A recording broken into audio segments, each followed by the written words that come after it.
The youth fell back in the procession until the tattered soldier was not in sight. Then he started to walk with the others, but he was amid wounds. The mob of men was bleeding. Because of the tattered soldier's question, he now felt that his shame could be viewed. He was continually casting sidelong glances to see if the men were contemplating the letters of guilt he felt burned into his brow. At times he regarded the wounded soldiers in an envious way. He conceived persons with torn bodies to be peculiarly happy. He wished that he too had a wound, a red badge of courage. The spectral soldier was at his side like a stalking reproach. The man's eyes were still fixed in a stare into the unknown. His gray, appalling face had attracted attention in the crowd, and men, slowing to his dreary pace, were walking with him. They were discussing his plight, questioning him, and giving him advice. In a dogged way he repelled them, signing to them to go on and leave him alone. The shadows of his face were deepening, and his tight lips seemed to be holding in check the moan of great despair. There could be seen a certain stiffness in the movements of his body, as if he were taking infinite care not to arouse the passion of his wounds.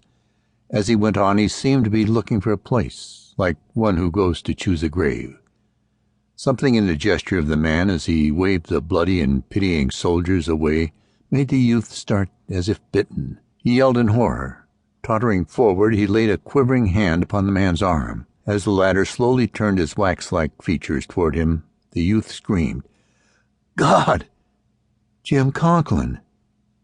The tall soldier made a little commonplace smile. "Hello, Henry," he said. The youth swayed on his legs and glared strangely. He stuttered and stammered, Jim, oh, Jim, oh, Jim." The tall soldier held out his gory hand. There was a curious red and black combination of new blood and old blood upon it. "Where you been, Henry?" he asked. He continued in a monotonous voice, "I thought maybe you got keeled over. There been a thunder to pay today. I was worrying about it a good deal." The youth still lamented, "Oh, Jim! Oh, Jim! Oh, Jim!" "You know," said the tall soldier, "I was out there." He made a careful gesture. "And Lord, what a circus! And by Jiminy, I got shot. I got shot. Yes, by Jiminy, I got shot." He reiterated his fact in a bewildered way, as if he did not know how it came about. The youth put forth anxious arms to assist him, but the tall soldier went firmly as if propelled. Since the youth's arrival as a guardian for his friend, the other wounded men had ceased to display much interest. They occupied themselves again in dragging their own tragedies toward the rear. Suddenly, as the two friends marched on, the tall soldier seemed to be overcome by a tremor.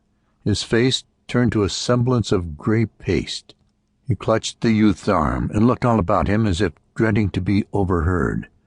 Then he began to speak in a shaking whisper. "I tell you what I'm afraid of, Henry. I'll tell you what I'm afraid of. I'm afraid I'll fall down. And them, them damned artillery wagons, they'd like as not run over me. That's what I'm afraid of." The youth cried out to him hysterically, "I'll take care of you, Jim. I'll take care of you. I swear to God I will." "Sure will you, Henry?" the tall soldier beseeched. Yes, I tell you I'll take care of you, Jim," protested the youth. He could not speak accurately because of the gulpings in his throat, but the tall soldier continued to beg in a lowly way. He now hung baby-like to the youth's arm. His eyes rolled in the wildness of his terror. "I was always a good friend to you, weren't I, Henry? I've always been a pretty good feller, ain't I? And it ain't much to ask, is it?